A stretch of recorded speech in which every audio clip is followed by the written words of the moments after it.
தேங்காயை பற்றின உங்களோட சந்தேகத்துக்கு ரெமிடி.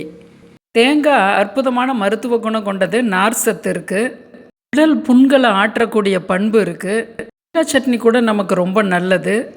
பொட்டுக்கடலையும் குடல் புண்ணை ஆற்றும். அப்போ பொட்டுக்கடலை அதிகப்படுத்தி தேங்காயை கம்மி பண்ணி பச்சையாக சட்னி அரைக்கும் போது ரொம்ப ரொம்ப உடம்புக்கு நல்லது.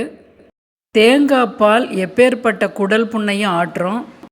தேங்காயில் 3 வகையான கொழுப்பு இருக்குது. ஒவ்வொரு கொழுப்பும் ஒவ்வொரு மாதிரியான பண்பு உள்ளது. அதனால் நல்லதும் இருக்குது, கெடுதலும் இருக்கிறதால நாம் கவனமாக கம்மியாக கையாளணும். தேங்காய் எண்ணெய் உடல் சூட்டை தணிக்கக்கூடியது. புண்களை, தோல் புண்களை ஆற்றக்கூடிய வல்லமை இருக்குது. வயசு வித்தியாசமின்றி பச்சை தேங்காயை எடுத்துக்கலாம். 1 ரூபா காயின் அளவு 2 பத்தை எடுத்துக்கலாம்.